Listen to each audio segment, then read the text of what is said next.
Okay.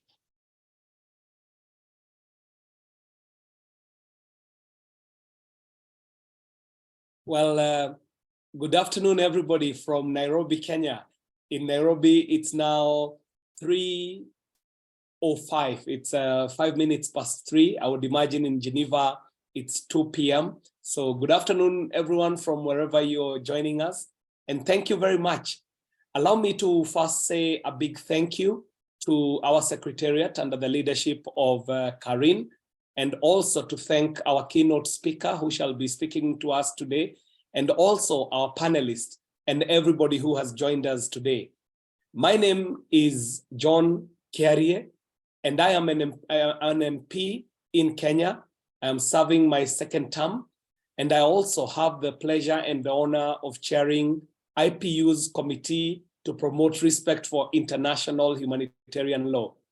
It's a great pleasure for me to welcome you this afternoon to our virtual dialogue, which is today titled Saving Lives, Universalization and Implementation of the Anti-Personnel Mine Ban Convention. Now, this event is organized by the IPU and the International Support Unit, and we are very grateful to them. And this is the support unit of the convention, which I would like to really thank for cooperation and support. I'm very glad to see that many of you are able to join us today. And this is an opportunity for us to listen in and learn from one another. And we are also going to be able to strengthen our engagement and action towards a mine-free world. I really look forward to our exchanges this afternoon. And I invite you to put in your comments, your questions, your suggestions, or any actions that you think would be useful leading us toward a mine-free world. I look forward to us listening in all the languages that we have. We have an interpretation that is provided in English, in French, in Spanish, and in Arabic. Colleagues, anti-personnel mines are a devastating weapon. They destroy lives indiscriminately. During and long after the conflict has ended, they touch a majority of civilians, innocent men, women, and children, who as a result find it very hard to go back to their life normally. Their lives are completely overhauled, and they are affected by disability, insecurity, and the incapacity to simply live life normally. They're not able to walk around in town or in villages to cultivate their land. And they work with the fear of stepping on a mine yet again. The adoption of the Ottawa Convention in 1997 was a very historic moment, which raised high hopes. The convention was a result of an incredible movement and hard work of very dedicated men and women who were determined to put an end to the suffering, to protect the victims, and to stop the casualties. For its part, and already back then, before the adoption of the convention, the IPU had held many debates at its assemblies and adopted resolutions calling for the adoption of a comprehensive legal framework to put an end to the use of mines. This was one of the organization's top priorities, and I can safely say that it is thanks to the political commitment of many of our colleagues back then that the convention came into force so fast and has had so much impact in its life. Since the adoption, the convention has helped reduce the number of civilian casualties over the years. It is a widely ratified legal instrument. The trade and use of anti-personnel mines has greatly decreased as well. However, colleagues, the challenges still abound. There are many. There are still too many girls, women, boys, and men today that are victims of mines. And recent figures are showing us, sadly, an increase, which is worrying. And we are seeing a stagnation in terms of new ratifications and implementation efforts. And so, colleagues, we must, as MPs, political leaders, and champions of humanitarian law, ask ourselves why and take action. This is the purpose of our dialogue today. And we are honored this afternoon to have with us very distinguished guests. Ladies and gentlemen, I would like to begin our conversation this afternoon by ceding the floor to our keynote speaker. And ladies and gentlemen, it is my great pleasure and honor to introduce to you Ambassador Goebel, who is a permanent representative of Germany to the Conference of Disarmament, and he's also the president of the 21st meeting of the states parties of the anti-personnel mine. Ambassador, it is a great honor to welcome here today. I will cede this floor to you for around 3 to 4 minutes so that you can give us some inspiring words. Welcome, Ambassador.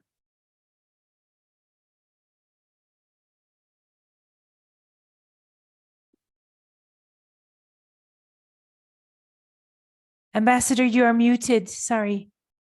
Ambassador, kindly unmute your video. Okay. It's working. Sorry. Perfect. Now It's working. You can hear me? Yes. Okay, great. So sorry for this technical glitch. And yes, good afternoon from Geneva. As you said, it's 2 o'clock here. I'm very honored to be with you today and to address this really vital topic of implementation of the personal and mine ban convention. Germany has been for many years taking a lead role in the international community's fight against anti-personnel landmines, and also the German government is one of the biggest donors when it comes to mine action worldwide, and this is also that we one of the reasons that we've taken the decision to taking over the presidency of this convention. What happened last November when we had the last meeting of the meeting of states parties. We took in the 25th year of the convention the presidency of this landmark treaty, and Germany is very much hoping to contribute its part in addressing the challenges ahead, and to bring us closer to a mine-free world, which I think is our shared ambition. So, dear honourable members of parliaments, as it has already been set out, this convention, the Anti-Personnel Mine Ban Convention, or Ottawa Convention, is certainly the landmark international treaty that seeks to eliminate the use, production, stockpiling, and transfer of anti-personnel mines and their destruction. And as I said, we are in the 25th year since its adoption in 1997. The convention has made really remarkable progress in reducing the global impact of these devastating weapons. And as also our chairperson said, there is, however, still much work to be done to ensure that all affected communities can enjoy the freedom of movement and basic human rights that are often denied by mines. And this is exactly where your support, where the support of parliaments, of parliamentarians comes in. The successful implementation of the convention depends on the commitment of states parties to adopt and enforce robust national laws and policies that align with the convention's provisions. And in this regard, parliaments, parliamentarians can play a critical role, because it's you who are shaping and passing the legislation that then advances the goals of the convention, as well as in overseeing its national implementation. As it's already been underlined by Chairperson, parliamentarians were an important support to the treaty's existence and its record time in the conventions entering into force. And it's indeed this enthusiasm of the early days when we had an increase of members of the convention rising from the first 20, 30, 40 countries up to 164 today. This enthusiasm we are trying to gain back as the treaty and its norms unfortunately continue to be threatened by current events. So I'm very glad of giving me this opportunity to address this issue with you, and also to ask you to continue to take a proactive stance in support of the convention, and also including support of the convention by making sure that domestic legislation aligns with the provisions, that there are sufficient resources which are allocated for relevant disarmament and victim assistance efforts, and also promoting awareness among your peers and constituents of the importance of a mine-free world.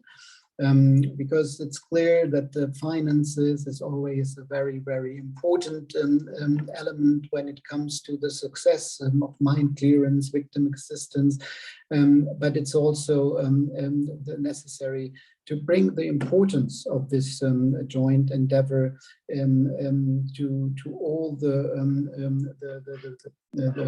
relevant stakeholders in the respective countries.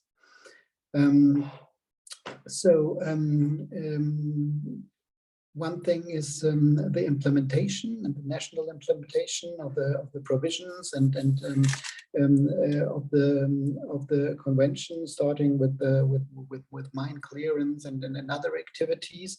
But on the other hand, as I said, we have 164 state parties at this moment who are members of the convention.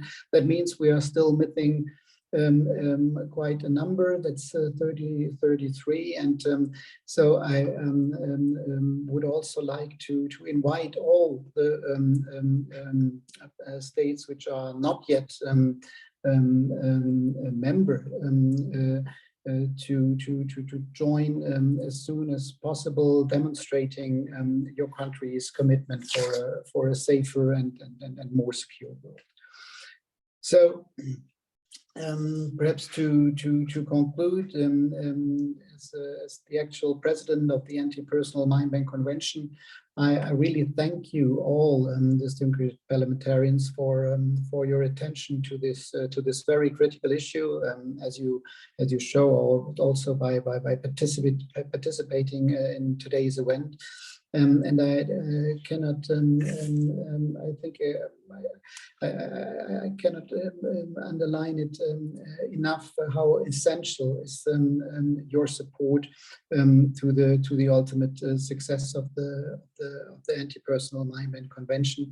And I'm really looking forward working together with you to achieve this goal, which I think is our common goal.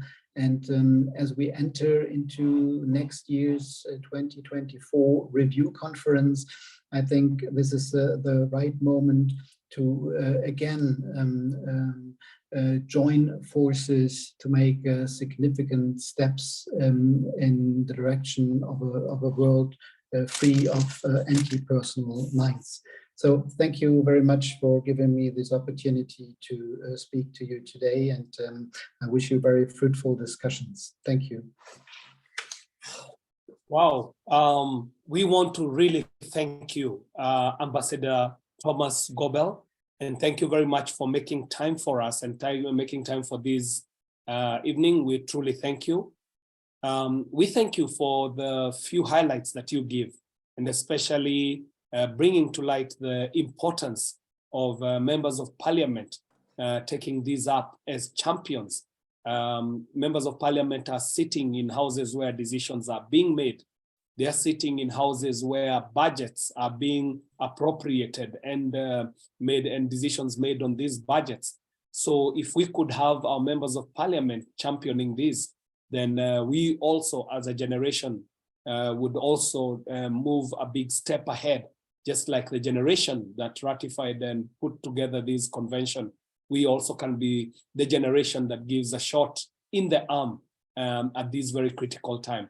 We thank you very much, Ambassador Thomas Gobel. Now, honorable colleagues and members, as you all would know, the 25th anniversary of this convention was marked a few months ago. And in commemoration of that, we shall be seeing a few videos that shall be put on your screen in a few seconds. And after that, we shall have our panel that will carry the discussion.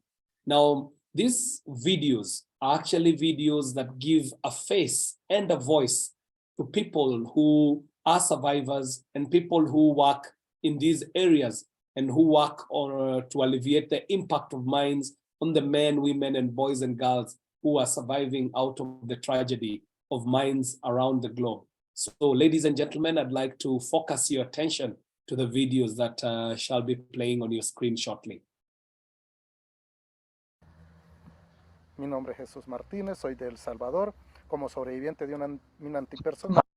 El 15º aniversario del Tratado de Ottawa ha sido un camino en el cual algunos estados, a diferencia de otros que caminaron a paso más lento entre aciertos y desaciertos. La plena implementación del tratado sigue siempre en los estados a fin de garantizar los derechos de los sobrevivientes y las comunidades afectadas entre ellos. Que la utilización de las minas no tiene sentido por el dolor y sufrimiento a las personas, sobre todo inocentes. Además, generan pobreza en las comunidades e impactan en la economía de los estados. Creo firmemente que debido a esos efectos, bajo ningún argumento deberían utilizarse y erradicarse de la faz de la tierra de una vez por todas.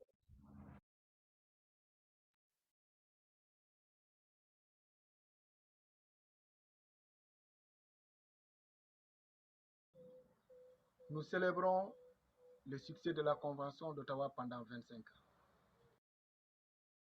Nous profitons de la célébration pour rappeler que l'importance de la Convention signifique garantir les droits citoyens.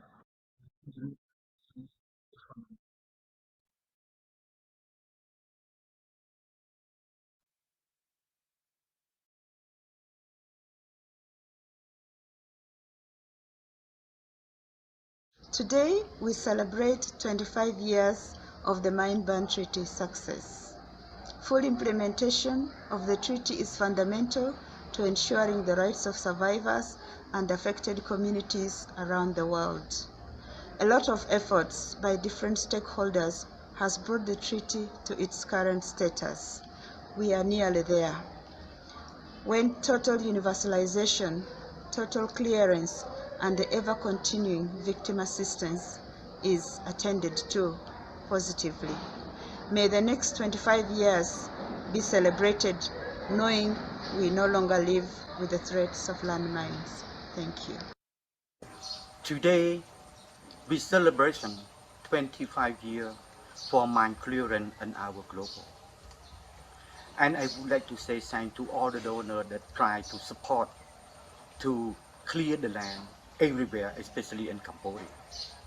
And I would like to say thank to the United Nations that they try to make the right for people with disability. And I hope Cambodian will be soon on 2025. I would like to call all the countries around the world to finish the job by 2025. Please do it and make peaceful in our global. Wow. Wow. Powerful testimonials. Colleagues, ladies and gentlemen, you'll agree with me that these are quite some moving testimonials. from people who are survivors and also people who are working in this space to alleviate the pain. Members, it is always extremely important to remind ourselves that behind these stories, behind the words we are hearing, behind the faces we are seeing, are real people, people who have aspirations like all of us, people who have families, people who have jobs that they would like to report to, people who have aspirations for the lives of their families. So it is extremely important what we are hearing from the players in the field and the survivors too. And I do love what the lady from Uganda said, that we are almost there. You know, we have 165 ratifications already. We need to keep pushing. Our fight now is against the lethargy. It is against the lethargy that has grown in the over 2 decades since the implementation, the very initial energy that is waning off. So it is our generation to revive the gusto, to revive the momentum. And so thank you very much for joining us for these videos. Now, we have a very distinguished panel that shall be launching us on the debates for this afternoon. And I really want to thank them for taking the time to join us. We shall hear them first, and then I shall open the floor for some questions and for some recommendations, some suggestions that members would have. And we would like to conclude this debate with the ideas of what we as members of parliament would want to do to contribute to the global efforts for the realization of a mine-free world. So again, I invite you to put comments and questions in the chat. The chat panel is to the side of your screen. You can put your questions there. And you can also raise your hand, the digital hand. You can raise it, and that will be when we open the floor, and I shall cede the floor for you to make your contribution. So, honorable colleagues, ladies and gentlemen, I'd like to start with the director of the Implementation Support Unit of the Anti-Personnel Mine Ban Convention. And this is none other than the first man to join this Zoom meeting today. This is Juan Carlos Ruan. And Mr. Ruan, can you tell us where we stand today with regard to the implementation of the convention and what is there for us to still achieve? Well, thank you very much, Mr. Chair, and I hope that you can hear me. I can hear you well. clearly. Perfect. I will share my screen to offer a short presentation on where we do stand regarding the convention. I want to first thank the honorable members of Parliament and yourself, Chair, for hosting this meeting and for joining us. I think this is a convention that I've worked with for over 20 years now, so it's very near and dear to my heart. And thank you as well for engaging and your willingness to engage. I know that we've learned a lot about online meetings, but that doesn't mean that we'd like to be online meetings. So thank you so much for taking the time to be with us. Now, before we start, I just want to take it back to what are we talking about when we talk about anti-personnel mines, because these days, what we see, unfortunately, is a big rise on improvised anti-personnel mines, and this is something that is a real challenge. So when we talk about anti-personnel mines, we're talking about any munition that's placed near the ground to be detonated by the presence or proximity of a person. And this is, of course, something we see quite often in conflicts these days, where these munitions are used to in the way of anti-personnel mines. One of the challenges, or the challenge with these weapons, is that they were previously widespread. So we have states that are addressing contamination that is from the 70s or from the 40s. So this is a long-term contamination. A state like Denmark just finished removing its mines from its territory in 2012 or so. So these are mines that last a very long time. They're indiscriminate. They don't distinguish between a civilian are a military target. They cause unnecessary suffering and superfluous injuries. The injuries by anti-personnel mines are far outweigh the what you would need to take a military personnel out of combat, and it's a brutal injury, especially if you're a child and you're obviously near to the ground. As I mentioned, these mines are long-lasting, and they were previously assumed to have a significant military utility, and this is a theory that has been addressed, that has been demystified about the military utility of these weapons. We know very much what the problem is. I don't think I need to tell you, but individuals suffer quite a bit. They're killed, they're injured, they require lifelong care, their human rights are impaired, social and economically excluded, they suffer psychological harm, and they're really in an economic disadvantage. As you can imagine, a child having an accident in a community most likely doesn't live in a community that's accessible or a school that's accessible. And many of the casualties don't survive. So once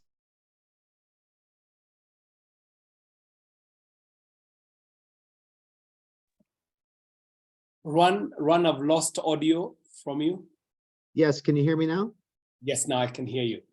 Okay, great. Thank you, Mr. Chair. Continue. The next thing is the community suffers. This is a picture I took in Zimbabwe, and you can tell how close those mines are to these communities. In many cases, the return of displaced peoples impeded, the delivery of aid is hindered, reconstructions delayed, economic development impaired, investment deterred, and the social cost increase. So this creates a very big impact on the community. And I wanted to highlight this because very often we believe that this is a military issue, that this is an issue of disarmament only. But we need to realize that anti-personnel mines are an issue of disarmament. Yes, they're an issue of development. They're an issue of human rights. They're an issue of health. They're an issue of humanitarian concern. They're an environmental issue, and they're an issue of good governance. So it goes well beyond what we would think is a military issue. And we have to see the holistic impact of these mines on communities. And the conversation needs to leave with disarmament and see the wider frameworks that are affected. As the ambassador mentioned, there was a lot of energy in the 90s to bring about this treaty. The ICRC was very involved. The personalities like Desmond Tutu and Princess Diana and others were very involved in campaigning for mines. There were organizations in the field like the medical hospitals of the ICRC, for example, that didn't understand how even after the conflict was over, there were so many casualties by anti-personnel mines. And this was really something that galvanized the international community to push for a prohibition on mines. As you mentioned earlier, Mr. Chair, and then the ambassador, the IPU and parliamentarians were very involved in this initial effort since 1995, 96, 97, then the convention entered into force. And with all conventions, there is a little bit of a wane in the enthusiasm behind them. But once we got the convention, then the implementation started. And we know that's one of the hardest parts of these treaties is getting it implemented. So we have a long way to go. So the convention, for those that don't know, aims to put an end to the suffering and casualties caused by anti-personnel mines through different provisions, universalizing the prohibitions, destroying stockpiles, providing assistance to victims, and ensuring that anti-personnel mines in mined areas are removed. So these are the key four objectives of the convention, but they are supported by cooperation and assistance provisions, national implementation measures that need to be enacted, such as the one here, the cover of Sri Lanka's national legislation. There's a transparency commitment, and there's support of implementation to states parties. At the Oslo Review Conference, or at the Maputo Review Conference in 2014, states parties committed to put more resources, to intensify efforts to implement the convention, both on the side of donors, also on the side of mine-affected states, and to do so to the fullest extent possible by 2025. And that was captured in an Oslo Action Plan. We have seen progress, as mentioned earlier. 84% of states are now members of the convention. Even in some cases, states not party adhere to the norms of the convention and implement some of its provisions. There has been a drastic reduction in casualties at a global level, from 20,000 early in 1999 at implementation to about 5,544 in 2021, as indicated by the Landmine Monitor. 53 million stockpiled anti-personnel mines have been destroyed. 30 states have completed implementation efforts. And our understanding of how to support victims better, we understand that a bit better today, that it has to be through a human rights-based approach. And that has stayed in line with the development of disability rights. But with all this said, we have tremendous challenges ahead. And that's why I think that the involvement and support of honorable members of parliament is so important for our work going forward. We have seen an increase in the number of casualties in some states. We've seen it in Ukraine, we've seen it in Yemen, we've seen it in the Sahel, where we see improvised anti-personnel mines being used. We've seen a slowdown in universalization efforts over the years, and as you mentioned, Mr. Chair, the universalization is critical to this convention. We've seen the use of some states not parties of anti-personnel mines, which affects the norm of the convention. The increased use of anti-personnel mines of an improvised nature by armed non-state actors. We see security concerns limiting access to affected areas. Some missed deadlines. We see low reporting rates. And we see that most states implementing the convention have indicated that limited national and international resources for implementation. And I should say that these are both technical resources, such as experts in victim assistance and rehabilitation, but also financial resources. Some go hand in hand, but they can be also separated. Just to give you an idea, these are the states that are still outside of the convention. They're outside of the convention for several purported reasons, but these are the states that are on the list to universalize the convention. These are the states at the moment that have reported having anti-personnel mines under their jurisdiction or control. Now, these are states parties. There's others that are not states parties that are also contaminated and also see casualties. You can see these are worldwide, and they're in very different conditions in terms of least developed countries and middle income countries as well. We see these states have reported implementing victim assistance, that they have casualties from mines under their jurisdiction or control, which they are supporting. So it's a vast array of countries. Again, some of these are the poorest countries on earth. So imagine the resources they would need to support persons with disability, including mine survivors. Now, another element that we have to face, in which there are some shortcomings, are that of national implementation measures. At the moment, we have 74 states that have reported that they have adopted legislation. We have 43 that have reported that they consider existing laws to be sufficient in the context of implementation of the convention. And there are 47 states that have yet not reported either adopting legislation or that they consider existing laws to be sufficient. I would apologize because this table does need to be updated, because I believe Eritrea is indeed a state that has national legislation. Finally, I'd just like to end with our timeline here. We're entering a very important phase of the convention, as the president indicated. Next year will be a review conference here I'm sorry, I should move that dial all the way to the end. Next year will be a review conference here.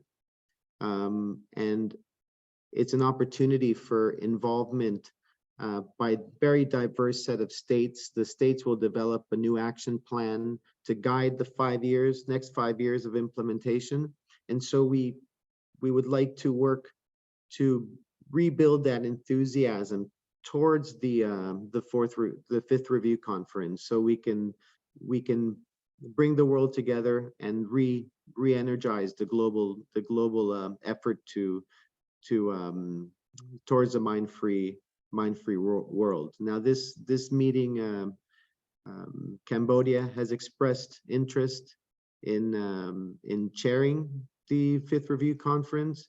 So it just might be that we return back to where the movement started, which was the alarm was first raised on the Thai-Cambodian border. So we might see this return there, and we might be able to use this opportunity to really bring back that enthusiasm. As the secretariat to the convention, we are there to support any honorable members of parliament with any information they may need on the convention, its implementation, and we are ready to support in any way we can. So, Mr. Chair, I'll leave it there, and I thank you very much for this opportunity to engage with you. Thank you so much. Wow, thank you very much, Mr. Ruan, and that has been amazing. Great insights, great information. You've taken us from the history to where we are and where we need to be going. Honorable members, I can see your reactions, and I shall be soon opening the floor for reactions. I can see a hand up from MP Mohammed from Algeria, and we shall be having the discussion shortly. But at the moment, before I open the floor for us to have this discussion, kindly allow me to give this opportunity to a very important partner of the IPU, and this is the International Committee of the Red Cross. And from there, the headquarters of the International Committee of the Red Cross, we have a legal advisor who shall be telling us more about the efforts to ensure the universalization of the convention. And this is a key objective. And I shall be giving maybe around 7 to 10 minutes for this presentation. And it shall be done by none other than Mr. Fahad Ahmed, who is the legal advisor at ICRC. Mr. Ahmed, the floor is yours. Kindly talk to us. Asante sana, Mr. Chair. I'd like to hear that, Asante. Ambassador Gobel, honorable members of the Parliament, colleagues from the IPU and ISU, ladies and gentlemen. First and foremost, I would like to thank the IPU for giving the ICRC this opportunity to engage with parliamentarians from across the globe. As a way of introduction, the International Committee of the Red Cross was established about 160 years ago and is mandated by states who've signed the Geneva Convention to do two specific things. The first one is to protect and assist populations affected by armed conflict and other situations of violence. And the second one is to clarify and disseminate international humanitarian law in times of peace and conflict. And some of the things that I'm going to be discussing today are in the second genre of clarifying what the Anti-Personnel Mine Ban Convention is and how, as parliamentarians, we can support in the universalization and the national implementation of this very, very important convention. We'll try and discuss this issue and maybe find and address some of the concerns that are with this use of these mines. Now, what are the humanitarian consequences of APMBC? We've heard from Juan Carlos, we've heard from Ambassador Gobel, we've heard from the chair that these devices have killed or injured many thousands of civilians. Their presence makes farming and other essential activities hazardous. They hinder the reconstruction and development of infrastructure, roads, railways, and power plants, something that affects each and every one of us. And the consequences of these are very, very grim. It's serious injury, it's disability, and it's death. Now, as a humanitarian, it is my duty to raise this issue with you. Anti-personnel landmines to this date remain one of the world's most treacherous weapons. They kill and they maim indiscriminately, and they cause widespread human suffering. They are weapons that keep on killing, even after the conflict has ended, as Juan Carlos mentioned. They make it unsafe for people who are displaced by armed conflict, for example, to return to their homes, and farmers to their fields for years and years, if not decades, after conflicts have ended. And this, me and my colleagues in the ICRC have seen firsthand in many, many parts of the world. Now, what could be the possible solutions and what could be our response to this treacherous weapon? The response is very simple. It's the Convention on Anti-Personnel Manmine. It's the Ottawa Convention. If this convention is universalized and implemented in its letter and its spirit, it is going to have a massive impact on the humanitarian consequences. I mean, so far we've seen that before signing the convention in 1997, the number of casualties have decreased because states, and 164 of them, have taken upon themselves to ban this weapon. Although we are still not on the shore, there's still a lot of fight to be fought. Now, what are some of the preventive measures that are in the convention? They include the prohibition of the use, the development, and the production and acquisition of landmines. There are remedial measures that look at the destruction of stockpiles, clearance of landmines, the provision of assistance to victims, that's of critical importance. There are the cooperative approaches to the implementation through multi-level partnerships, and of course, the transparency measures that Juan Carlos alluded to. To this date, we have about 33 states who have yet to join the convention, and it is now imperative that we convince them to come and join the family of the Anti-Personnel Mine Ban Convention. Now, what role can you as parliamentarians play? You are representatives of the people. You are men and women who are concerned about the welfare of people of your countries. You are human beings who give voice to the voiceless, and you can play a huge role in bringing the importance of this convention to your states and to your parliaments. You can, as was discussed, become champions of the convention, not just in your states, but also regionally and also globally, as we are doing today as part of the Inter-Parliamentary Union. You could request your state to join the convention and implement it. What's also very important, because parliaments have a very, very strong voice,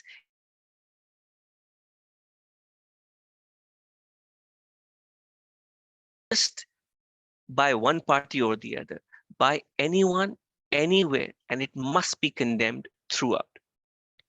As a first step, it may be useful as a member state of parliament to review the status of the convention in your own context. First of all, we start from there, noting that not all members have joined the convention and others are at various different stages of implementation. Implementation is a journey, and one needs to be accompanied at various different junctures of this journey. And this would allow you to determine which action, if any, is most appropriate in your specific context. There's also the engagement that you could do with the national committees or commissions of international humanitarian law that exist within your country, which are specialized bodies. And you can then engage with them to see the status and implementation of international humanitarian law within your context. You could support, as was mentioned by Juan Carlos, under Article 9,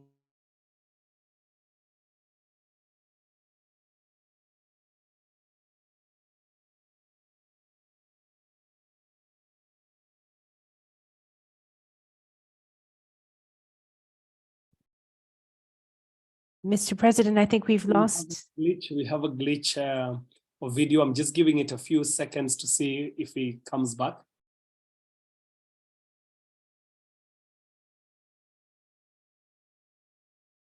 Unfortunately, he's still online. I think he'll try and reconnect.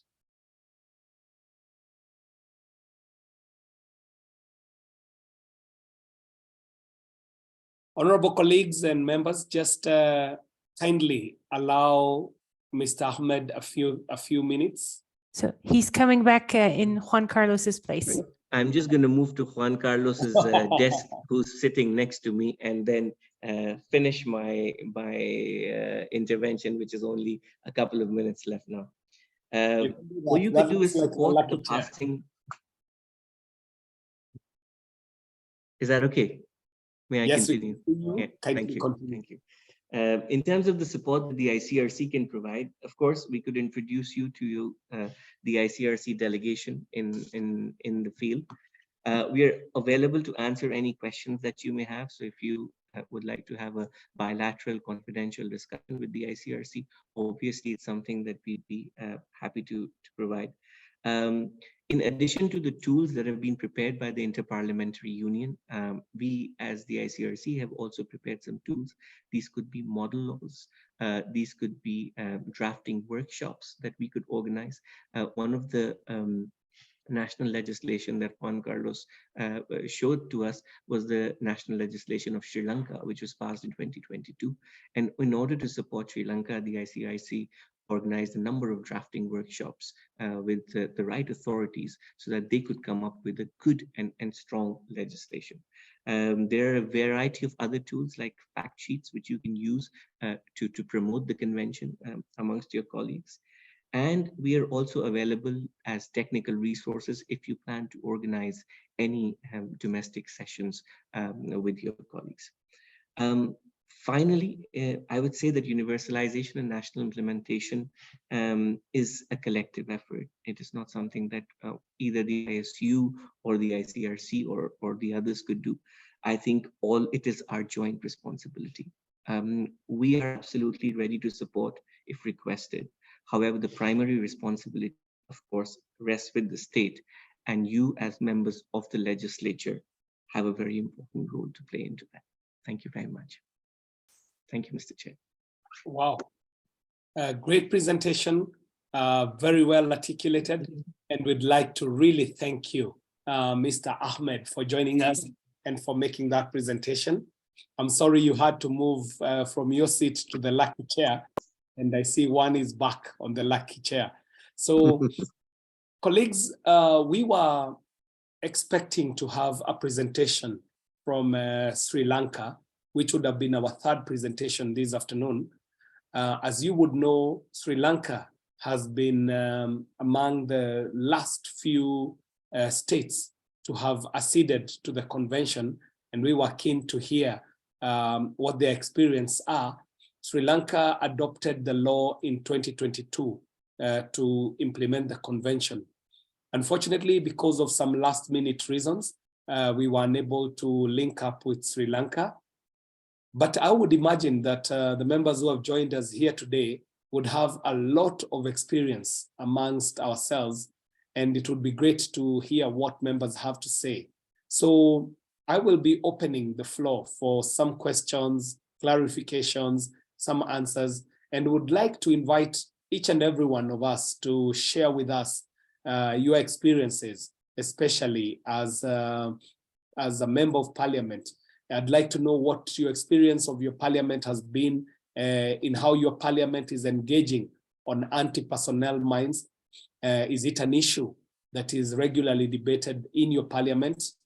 Are there any monitoring mechanisms in place in your country or your state to ensure that the state is meeting these reporting obligations?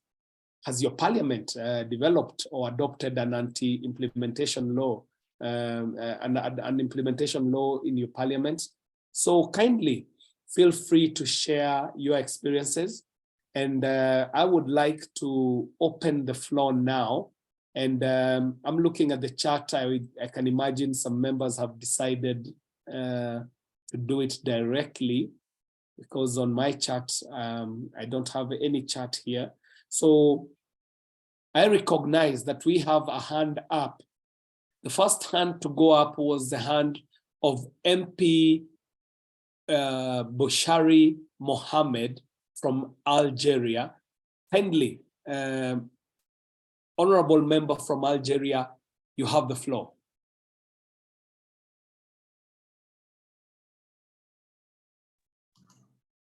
السلام عليكم ورحمة الله تعالى عليكم وبركاته. السلام. بسم الله الرحمن الرحيم والصلاة والسلام على أشرف المرسلين. أما بعد، السيد رئيس الجلسة، السادة الحضور، السادة أعضاء البرلمان الدولي، مرحبا بكم. نحن في الجزائر عانينا الكثير من هذه الألغام. نحن في الجزائر اليوم رانا نتكلم على معاهدة وتطبيق المعاهدة، لكن لم نتكلم عن المتسبب في هذه الألغام. Kindly, honorable member, just pause for a minute, kindly. I'd like to request, how would I be able to get my translation? So for interpretation, sir, and for all colleagues online, Okay. you have to go at the bottom of the page and you have a globe symbol called interpretation. Do you see it? And there you select the language. Thank you very much, Karin.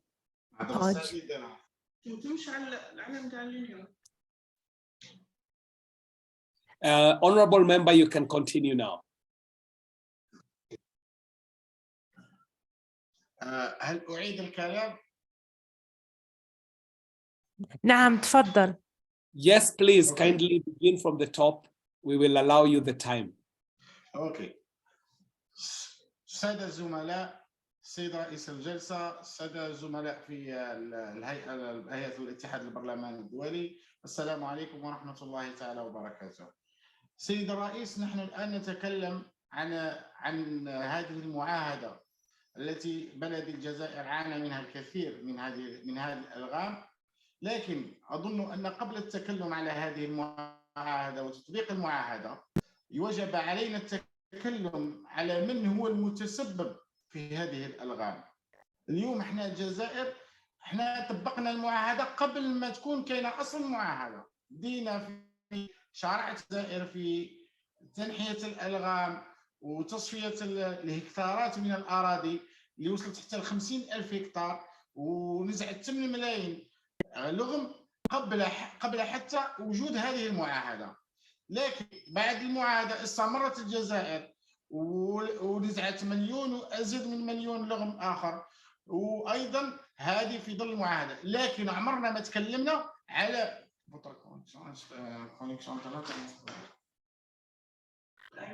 هل تسمعوني؟ Yes, yes, we can hear you. أوكي. لكن عمرنا لا تكلمنا على من هو كان وراء هذه الألغام. عمرنا ما كانت كاينة عقاب لهذا المتسبب في هذه الألغام. نحن الجزائر تسبب في الألغام، نقولها بكل قوة وبكل شفافية أنه كان الاستعمار الفرنسي متسبب فيها. قضى على أكثر من 7300 ضحية بين الثورة وبين بعد الاستقلال. اليوم أنا عندي وثائق تقول باللي فيها أرقام مهيبة ومخيفة، لكن لا أريد أن أتكلم بالوثائق. أنا اليوم نتكلم كجزائري، مواطن جزائري، نضر من هذه الألغام. لأنه أنا أي جزائري هو عائلتي، هو يعتبر أي مواطن جزائري يعتبر من نفس العائلة تاعي. كاين 7300. من يستطيع اليوم فينا أو فيكم يتكلم ويقول لهذه الدولة أنها هي من قامت بجرائم حرب؟ ما هي الآليات التي نجرم بها هذه الدول؟ لأنه اليوم من قام بهذه الألغام في كل أنحاء العالم، لا أتكلم إلا عن الجزائر، إلا الدول التي تعتبر نفسها دول قيادية في العالم، هي صاحبة الحروب، هي من قامت بالألغام، هي من قتلت الضحايا وشردت العائلات. اليوم مش هي اللي راح تعطينا دروس لكي نقوم بهذه المعاهدات. سيدي الرئيس، قبل أن نتكلم عن المعاهدة يجب أن نحاسب من قام بهذه هذه الألغام وهذه الحروب. شكرا والله ولي التوفيق. We'd really like to thank you, Honorable Member from Algeria, Honorable Mohammed. And you take us on a very interesting journey. You tell us that Algeria has been implementing the spirit and the letter of this convention even before it was put in place, which is quite commendable. You also raise an extremely critical point that even as we talk about the effects of anti-personnel mines, we've got to ask ourselves, who are the people who are using this and how do we reach to them? Honorable Member, you raise a critical point in the sense that these mines are probably manufactured in very well advanced economies. And some of the users are from developing countries. They're from not very well-to-do countries. So there could be an approach also from the end of where these anti-personnel mines are being manufactured at and being shipped over to developing countries and detonated there. So we really thank you, Honorable Member from Algeria, Honorable Mohammed. I have a second hand, and I would like to give this opportunity and cede the floor for some reaction or questions or comments to the Member of Parliament from Libya, Honorable Tariq. Honorable Tariq, it is your opportunity now.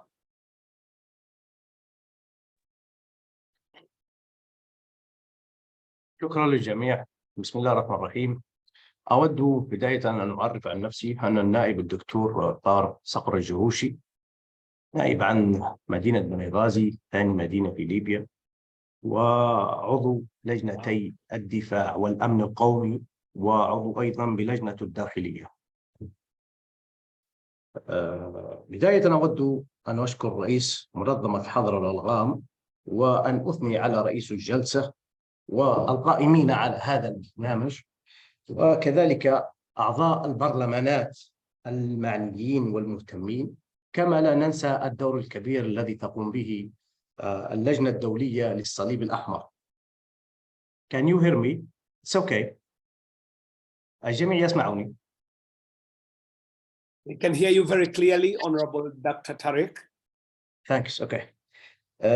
كما أتمنى أن يكون هذا العالم خاليا من هذه الألغام، وما يؤسفني حقيقة إن بلدي ليبيا ليست من ضمن الأعضاء الموقعين على هذه الاتفاقية، والحقيقة لا أدري الأسباب، ولكن يمكن أن أخمن بأنهم يعني لا يريدون أن يلتزمون ببعض المعايير.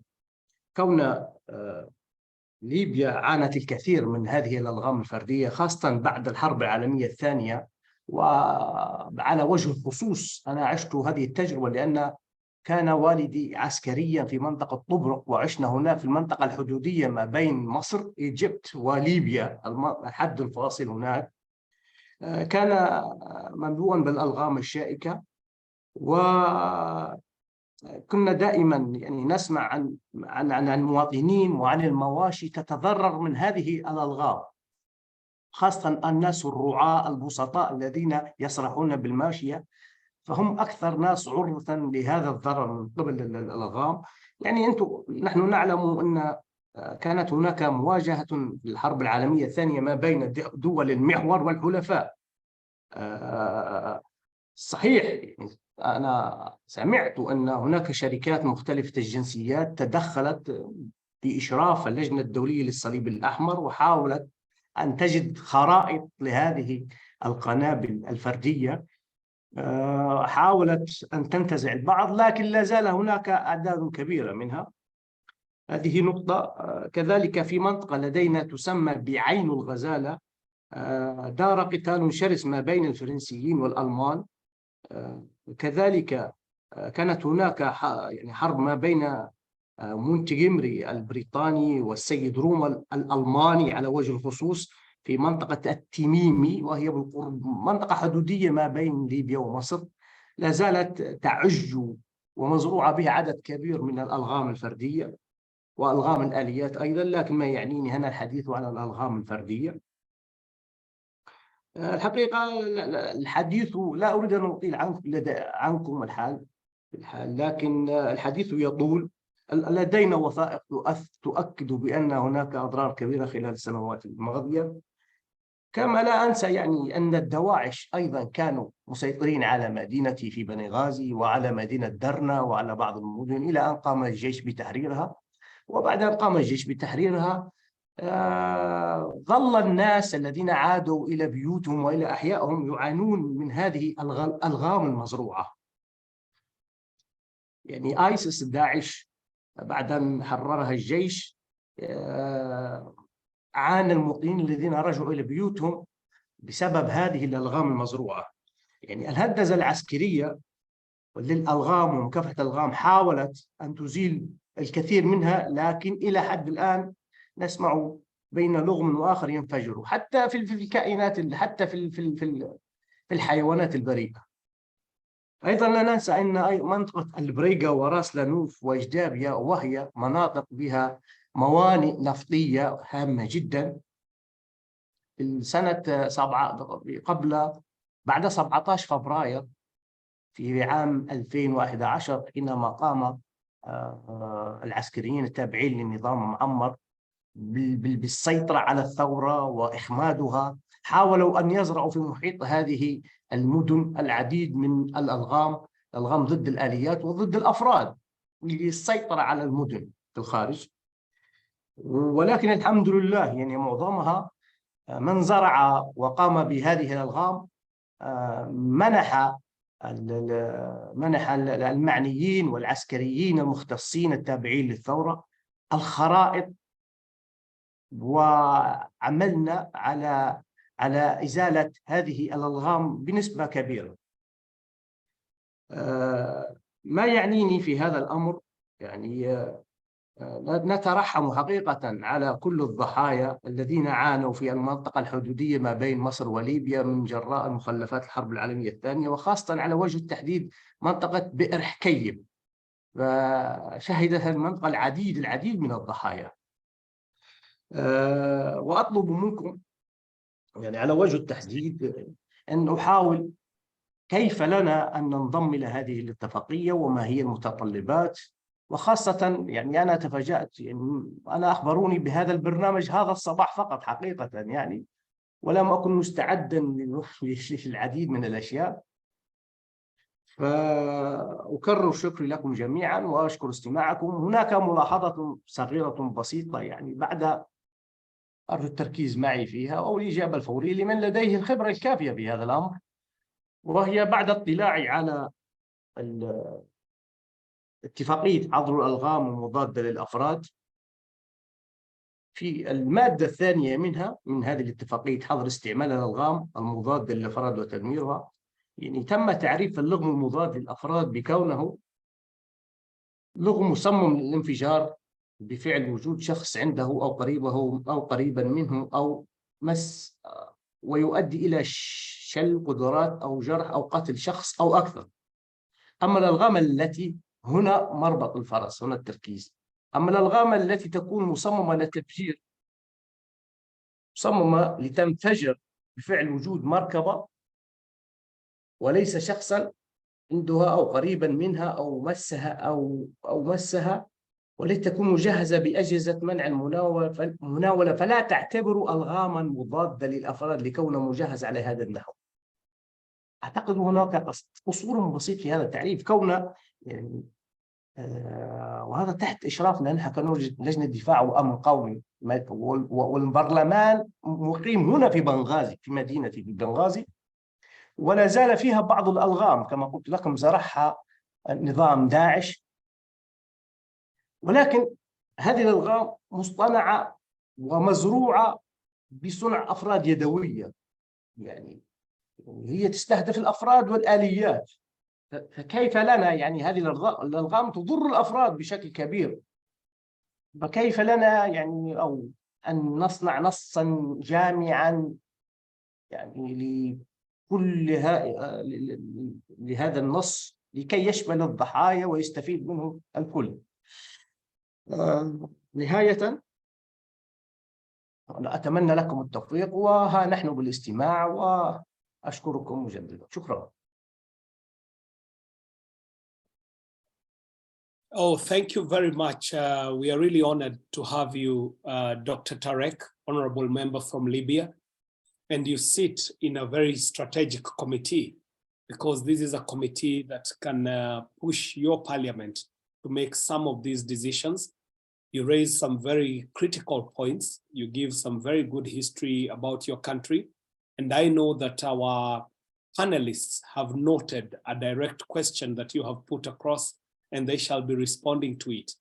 Now, panelists, I know you have been taking notes, and before I give you an opportunity to respond, there is a hand from Cynthia Lopez Castro. And Honorable Cynthia, you will take the opportunity to first introduce yourself so that we know who is on board, and then you can raise your comment, commentary, or request. Okay. Thank you very much. I'm very pleased to be here. It has been very interesting. Let me just the subtitles, just a second.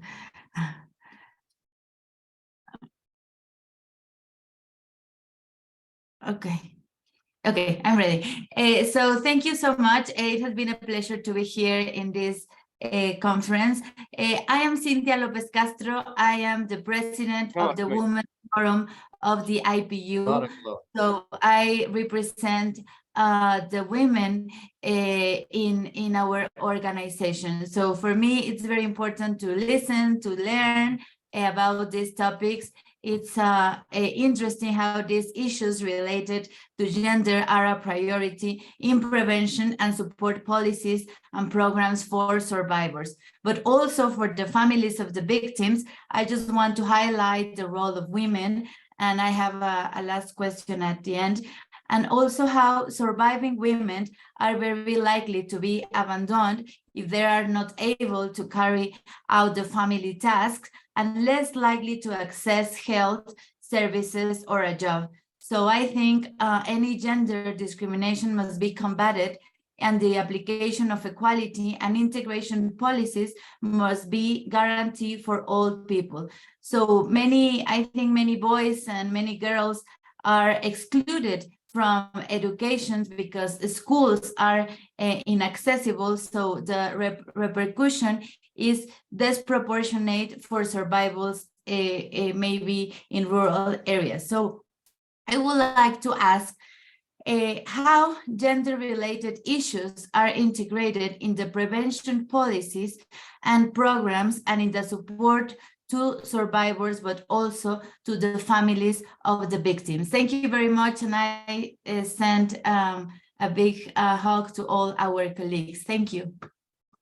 Thank you very much, Cynthia, and you are very right. There is a big women concern angle. Some of the victims of anti-personnel landmines are normally women.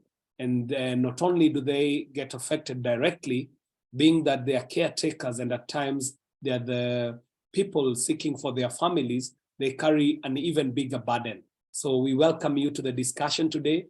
And ladies and gentlemen, allow me to cede the floor now to Juan and Ahmed to make some reactions to the comments that you have made. And we shall have you, Ahmed, going first, and then Juan shall take it home. So, Ahmed. Thank you very much, Mr. Chair, and thank you for these very, very interesting and poignant points that were made, fully in line with the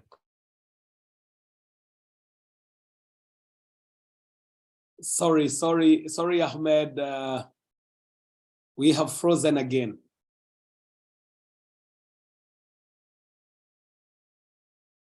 And pardon us, members, we'll just allow Ahmed to move to Juan's seat yet again, the magic seat. Continue, Ahmed. Thank you. So I'll do the musical chairs again. But thank you very much for the questions, and fully in line with the questions raised on gender. And I take that one first in terms of at least the programming that we have from the ICRC, and most of the work and in terms of protection assessments that are carried out, the ones at the top of the priority list are women-headed households. So all the households that are headed by women in terms of programmatic value receive the highest priority from the ICRC, because they've been identified, particularly in areas affected by armed conflict, as one of the most vulnerable groups. And we try to ensure that this, in addition to disability, which then magnifies the issue, is a criteria that's always considered throughout our program. So at least in terms of the response that we are able to provide as an international humanitarian organization, we are very much in line, Madam, with the approach that you suggest, and the idea is for us to have a gender focal point who not only advises us on programmatic gender issues, but ensures the mainstreaming of this across all programs. And I think this is very, very key, because often programs are designed for men and therefore only respond to men. So it's very important for us to ensure that this is not the case, and that this approach is mainstream. So I'm very much with you. Thank you very much, Honorable Tariq, for your kind words for the ICRC. We will continue to support the people of Libya in terms of our assistance and protection response to the issue of landmines. In terms of some of the legal definitions that you've raised, there are certain technicalities in terms of improvised landmines, and I wish I had my colleagues from the weapon contamination unit, because this is their bread and butter, and they could explain it to you. But in terms of what's really prohibited under the Anti-Personnel Mine Ban Convention are anti-personnel mines, and therefore anti-vehicle mines, as you rightly suggested, are excluded from this. It is not because they are that they don't cause injury that they are excluded. It is so I would have to go into the technical details of these mines. In terms of the pressure plates that are present in some of these mines, the ones with anti-personnel mines are extremely sensitive.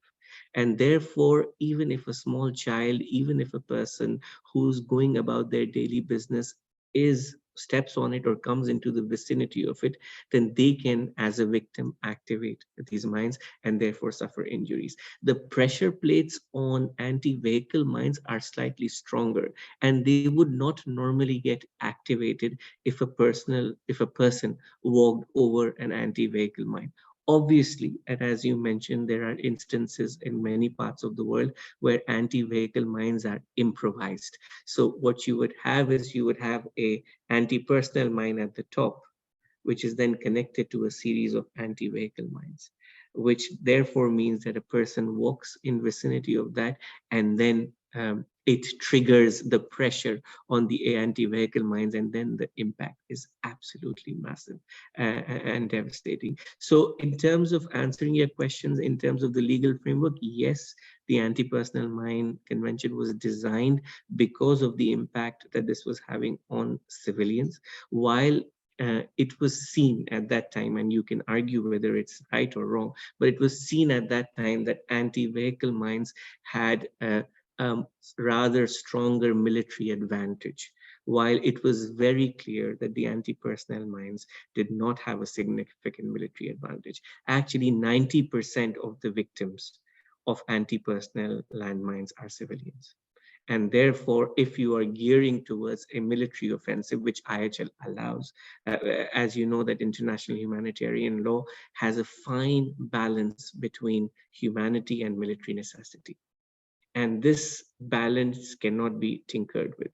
So IHL allows you to attack your enemy, but within moderation, as long as you are as long as you're not attacking civilians, or you meet the three principles which are extremely important of precaution, discrimination, and prevention. So just to answer your question, if you're concerned about the definition, unfortunately, this convention is geared to a specific issue that we were facing, the number of people who were injured. However, it does not mean that the use of all of these other mines that you discuss is not regulated.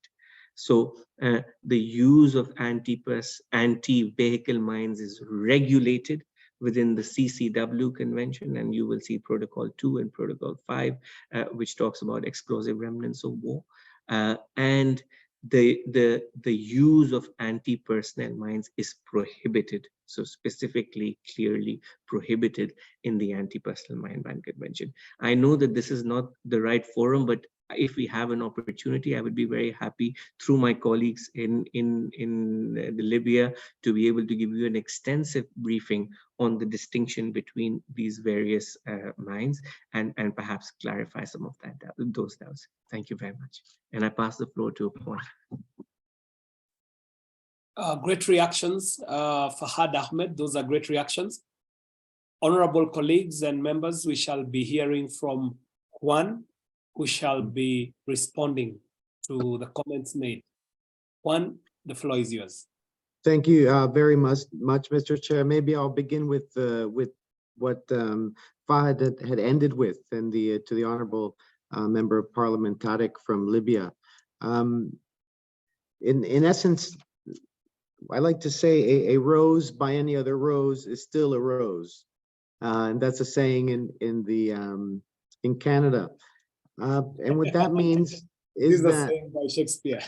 yes, yeah, oh yeah, it's Shakespeare. Sorry, yeah. When what it really means in this context is that if a device fits the definition of the Anti-Personnel Mine Ban Convention, and it's a munition placed near the ground that could be detonated by the presence or proximity of a person, you can call that an anti-tank mine. But if as Fahad mentioned, if the pressure plate is such that a person can activate it, then it's an anti-personnel mine, regardless of what you call it. I recall that when reading about the negotiation of the treaty, there was a state that said, well, what happens if someone puts a tripwire to a grenade? And the states parties said that, well, what we're going for is an effect-based definition. So even that would be covered by the general definition of the treaty. So that is why, whether improvised or manufactured, we're looking at an effect-based definition. And if it fits Article 2 definition, that is in an anti-personnel mines, regardless of what anyone wants to call it. I understand that with an anti-vehicle mine or an anti-tank mine, there's a bigger explosive, right? There's more explosive because it's meant for a vehicle. But oftentimes, of course, they don't worry whether it's going to explode from a person. They don't set that limit of the weight of the pressure plate. So these will be considered anti-personnel mines as well. I think that you mentioned some interesting things about you mentioned that the animals that are affected and things like this. And I think that's very important because the loss of an animal for a family is a big deal. It's a very, very big deal. So I think that that's a very important point to raise. You also mentioned that you don't know the reason why Libya isn't joining, and I think that's important for everyone to pose those questions to the government, to say, well, why aren't we joining? What is holding us back? And I think it's important. A lot of states believe that, well, perhaps I was engaging with a state that doesn't have control of part of its territory, and they thought, well, they can't join because they don't have control. But the convention speaks about areas under your jurisdiction or control. We have several states parties that have jurisdiction of areas but do not have control, so they can only implement the convention in some way. So I would encourage that there would be questions on these issues to governments about why we're not joining the treaty. On gender, I think that's a really important point, because gender is mainstream throughout the implementation of the treaty.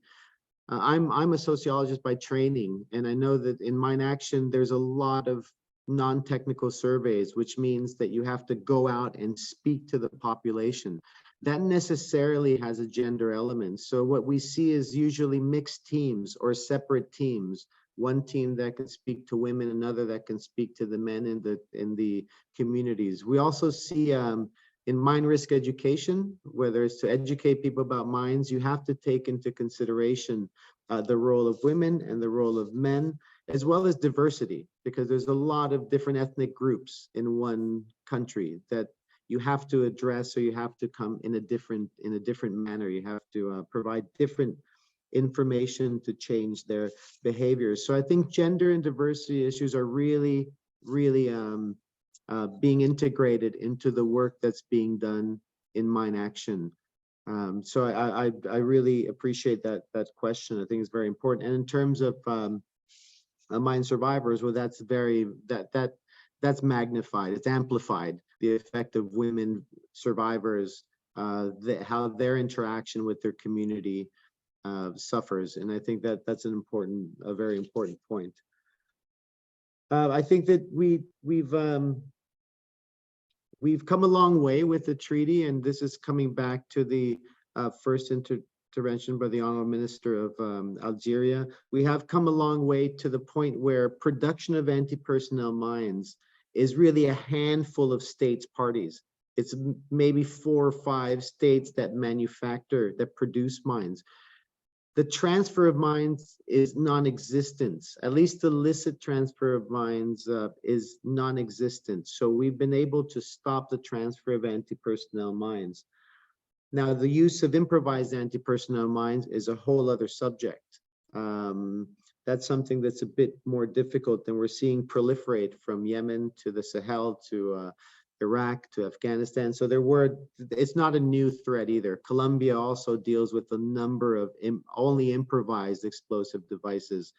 So it's not a new threat, but it's a threat that's proliferating in conflicts, as we see, and that's one of the main challenges of the treaty. So I think we've moved quite a long way in the treaty's implementation, but we still have to not let the tremendous progress make us believe that there's no challenge left, because we're seeing a lot of challenges that need to be addressed. And while the convention's often applauded for its success, we need to temper that success. We need to remember that we have been successful, but we're nowhere near where we should be. And that's really at 0 casualties in all countries, and to see the stopping of the use of mines. And states parties to the convention have the obligation to condemn the use of mines in states. So I think we have a long way to go, but with the help of parliamentarians, we can probably move the needle quite strongly. So thank you very much. And if I didn't answer anything, I would urge those interested to please get in touch with the ISU, and of course with the ICRC to answer any of your questions, perhaps have a one-on-one bilateral, as I had suggested. So thank you so much, Mr. Chair. I really appreciate, and honorable colleagues and members, I shall be closing this. I was aiming for us to be closing in the next 7 minutes. So if you would allow us, honorable members and colleagues, I would want to just field a few questions to our panelists for the benefits of our members. And I would like to know from you, Juan, before you leave the seat, how does the convention promote universalization of the convention? Because that is something that members would be keen to know. I'd also want to know how has the convention encouraged reporting to support reporting rates? Those are 2 quick ones I'd like to hear from you. Thank you very much, Mr. Chair, for the questions, and I'll be very brief. The convention, all states parties are committed to the universalization of the convention when they join. So that's the first part. The first part is that each state party has a commitment to aim for universalization. The Oslo Action Plan, or the plans that are adopted by the convention, also speak of the need for states, the commitment of states to raise the topic of the convention at every fora. We often try to break silos down. We try to raise the topic of the convention in the World Health Assembly, for example, or in the Human Rights Council context, because this is really a convention that goes beyond disarmament, that goes into humanitarian issues like development and human rights. We have two special envoys to the convention, Her Royal Highness Princess Astrid of Belgium and His Royal Highness Prince Mired of Jordan, and they support our efforts of universalization by visiting states not parties and engaging with the national authorities. The mandate of universalization is entrusted to the president of the convention, and through the special envoys and through states parties, he promotes the convention as much as possible. He also has formed a universalization coordinating group which supports the coordinating of universalization. But as Ahmed indicated earlier, it's just not possible to do it from one person or from one group. It really needs states to ask the question, well, why aren't we joining? As the Minister of Parliament of Libya mentioned, why aren't we joining? Or, for example, why aren't we doing a policy review to see if landmines are really something we need to keep, we consider a great military utility? So I think in some cases, the question has not been asked to these states, or they've simply ignored it because it's not a priority. So what we do is just try to continuously raise awareness of this issue. Reporting, as you mentioned, has taken a big hit. We're at 40% of reporting rates, and this is something that is very pressing for us. The good thing is that in terms of those states with major obligations, the reporting rates are around 80%. But for other states that don't have commitments under the treaty, or that have less commitments, are not affected by mines, the reporting rate is very low. So what we've done is provide the tools to make it extremely easy for states to report. We have a quick checklist that states can check a few boxes, sign and send it into the depository, which is the United Nations, and that will do for the reporting. So we're really trying to bring the reporting rates up. And it's extremely important because states have the responsibility not only to achieve their objectives in their countries, but as states parties to the convention, they have the overall objective to ensure that the end of the suffering and casualties caused by anti-personnel mines. So they need to be abreast of what other states are doing in their implementation as well. Thank you very much, Mr. Chair. I hope I answered your questions. That is very well answered. And in the next 8 minutes, I will be opening the floor for a comment from Malawi. But before I do that, Ahmed, I would need for us to know, for the interest of members who have joined us, it would be important for us to know, are there any states that are expected or seem more ready to join this convention? The other question I'd like to know is, what are some of the biggest obstacles in addressing the programs in implementation?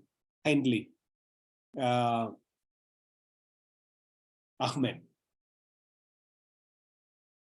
Thank you, Chair. Thank you very much. Chair, so now I think we are a bit of a victim of our own success when it comes to universalization. With 164 state parties, there are very few state parties left, 33 now, who have not joined the convention. And therefore, these are states that have positions now on when it comes to why they have or why they cannot join the convention. So I think now the important thing is for us to engage one-on-one on a bilateral basis with most of these states. There are still some states who, and I will come to it in terms of implementation, because I think that's one of the issues which we try to demystify. So first, to say that for a large group of these states, let's say about 25 of them, I think it would be extremely important for us to have a bilateral discussion with them and to implore to them that these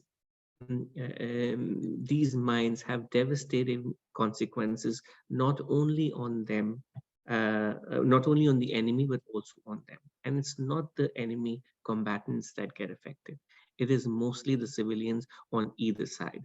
A lot of states are still insisting on using this as a border control mechanism, but there are many, many other now, with the advent in technology, there are many other ways that are available for better border control. So one approach would be, with about 25 of these states, is to have a sit down and have a bilateral discussion and to work through them, explain to them that, look, I am a state that has joined the convention and I do not face any obstacles in meeting my national security requirements.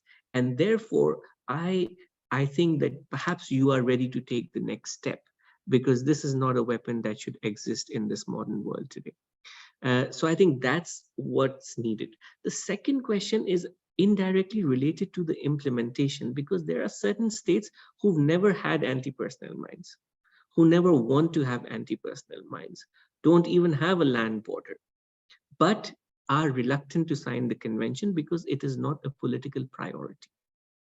And I think that's extremely important for us to address, to say that what affects a person in one part of the world affects a person in another part of the world. And therefore the norm of these weapons that continue to keep killing after the hostilities have ended is to be respected, rather than whether it affects us or not.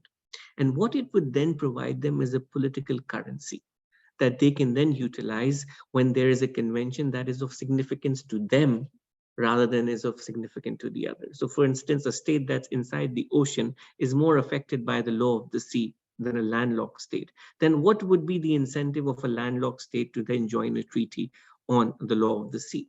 However, because international trade takes place within the high seas, it is in everybody's interest. Similarly, a violation of human rights and IHL anywhere in the world is a violation of IHL and human rights everywhere in the world. And therefore, it's imperative that we move these 5 or 6 states that are sitting on the fence to convince them. And the important question is, sometimes it's a question of resources. And what the ICRC has done a study to see that the annual reporting for a state that does not have anti-personnel mines and does not need to have anti-personnel mines, the annual cost to the exchequer of reporting is $50 a year. So it's not even a question of resources. It's something that's extremely manageable, but it needs to be demystified. And this it can be done through a dialogue. And I think the IPU is an excellent platform for such a dialogue to be able to influence states. I think I'll stop there, Chair. Thank you. Very well, Ransad, and you give us an extremely good example. You probably will have to give us the rights to use your example on the law of the sea, because it applies so aptly in the case that we are discussing here. Thank you very much, Ahmed. Honorable colleagues and members, panelists, I'd like to cede this floor to my friend and a colleague from Malawi. This is none other than the Honorable Victor Musowa. Victor has a comment to make. Victor, we were planning to be closing at 20 minutes to time. I will cede the floor to you for some 3 minutes. And if your comments require any reactions from the panelists, Juan and Ahmed are here to respond. So Victor, welcome, Karibu. Yeah, thank you very much. And the honorable members and the panelists, thank you very much. I hope you are able to hear me. We can hear you. Thank you very much. I'm just coming out of from a committee on security and rushing to this important meeting. Apologies, I joined a little bit late, but I've followed a lot of the responses from our panelists. I think it is a subject that needs to be to be domesticated a lot in a lot of countries worldwide, and not just those that have been affected, even those that feel they are not yet affected. And I think it is a document that we all need to participate as leaders, as parliamentarians, to make sure that our governments take a leading role. I followed what our honorable member from Libya was presenting. I think the effects and understanding of the whole explanation was just very important. So when we're domesticating it, I think more information, Chairperson, is needed for all of us to understand it better. So we can team up with the panelists and all that are involved, so that we domesticate the agenda and we allow our governments put signatory to documents that everyone understands at leadership level, at parliamentary level, at committee level. And I'll finish my 1 minute by saying, Chairperson, I was sitting at Parliament this morning up to now, almost discussing an issue related to this at the local parliamentary security committee. We have seen the influx. We have Malawi land being landlocked. We have so many land borders that connects Malawi to other countries.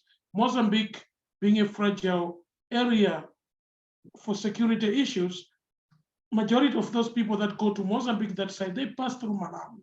And we've had incidences that we were discussing today, that I think domesticating some of these things would help not just Malawi, would help our neighbors, our brothers that surrounds us, so that together we can move to a peaceful, I think a safe country, for a safe continent for all of us. As I come to this committee, I don't just represent Malawi, I represent the wishes of other African parliamentarians that actually allowed me to participate in the Bureau. So, Chairperson, I believe together we can do this. We should be able to do it. Thank you very much, Chairperson, for giving me Malawi an opportunity to raise those few observations. Honorable Victor, we are very honored for your presentation, and because the comments are very apt, I do not see them needing a reaction from Juan or Ahmed, but we really appreciate having you coming out of a very long parliamentary committee meeting. And as you said, we represent not only the people, our constituents, not only the countries that sponsor us to the IPU, we also represent the regions and the geo-political groups that sponsor us to these bureaus and committees. And you have got it, Honorable Victor. This is actually the essence of our webinar today. We were thinking of how we can get champions within parliaments who can now be the people who are crusaders within their committees. If you're sitting in a committee of security, if you're sitting in a house, whether the upper chamber or the lower chamber, to become a champion so that we can push for more ratification and adherence to this convention. Honorable members and colleagues, I would like to conclude by saying the following, that for starters, I believe, just as Victor is telling us, that we can do this. In state parties to the conventions, let us focus on the implementation and the reporting obligations. We need to ask our parliaments, our ministries, we need to ask our governments where things stand, and we need to take the necessary policy measures to ensure that the convention makes a difference. Honorable colleagues and members, in countries that are not yet party to the convention, we need to have champions who champion this cause. We need to open the debate. We need to try and understand what the underlying issues are and what is preventing the ratification and adherence to the convention. Honorable members and colleagues, I think it is upon us to continue to keep our minds open so that we can learn out of this webinar. I myself, I have to confess that I have learned quite a lot from the contributions from honorable members, from the panelists, from our keynote speaker. We need to keep our minds open so that we are able to tackle these issues. Honorable members, at the IPU, we will pursue our partnership with our very critical partners, the ISU and the ICRC, and at our next assembly, which is going to be in Africa, and quite aptly, it is going to be in Angola, the issues of anti-personnel mines will be on the agenda in various ways. So I would also like to remind us all to carry, all of us, to look at a very useful handbook for parliamentarians. And this is available on the internet, and it has been produced by the IPU and the ICRC on the international humanitarian law. So honorable members, kindly download this very useful document and let's make use of it. I would also like to remind us all of the 5th review conference of the states parties to the convention. This is scheduled from the 25th to the 29th of November, 2024. So kindly mark your diaries for this. It is going to provide a very unique opportunity to once again place the issues of the anti-personnel mines high on our national agendas and to stimulate areas of implementation that have seen very little progress in the recent years. Let us contribute to that effort through the work of our parliaments. Honorable members, honorable panelists, honorable colleagues, I'm very keen to, let me see what we have here. From one on our meeting chat, from one Carlos, he says that please do not hesitate to get in touch with the ICU, and he gives our addresses. Thank you thank you very much for dropping your email address, we get it. From Irene, from Karin, from our secretariat, she has placed the links where we can download these parliamentary handbooks. Members, kindly join these, click on these links and you shall be able to get this. And from Fahad Ahmed, he has dropped us his communication lines and an email address. And Ahmed says, please feel free to reach out to us. And he gives us an address. Juan Carlos also drops a handbook link. We can get them from there. Honorable members, colleagues, and panelists, allow me to give this one last minute opportunity to Karin to just say a word and to say goodbye. Karin, this is your opportunity. Kindly let's hear you. Thank you very much, Mr. Chair. I wasn't expecting it, so I thank you very much. I think it was a really interesting and an interactive debate. Thank you for such a wonderful chairing as well. And as you said it very clearly, we at the IPU will continue to work on this issue with both our partners and others as well. And we really believe that, you know, in the years to come, there is a possibility to make a difference, and we'll be there to support parliaments in doing so. So thank you very much for this opportunity, and we will continue. Thank you, sir. We thank you very much, Karin. We thank the Secretariat. We thank everyone at the IPU who has made this possible. We thank honorable members who have been able to stay with us to the end of this webinar. And a great thank you to the Honorable Ambassador Thomas Gobel. We want to thank you, Juan Carlos. Juan, we thank you very much. We also want to thank you, Fahad Ahmed, for great contributions, and everyone who has made it possible. And this has been recorded. I think it goes on record. Karin, thank you very much. We do appreciate your participation and look forward to seeing you soon. Thank you very much, everybody. It has been a pleasure presiding over this webinar. Thank you and bye.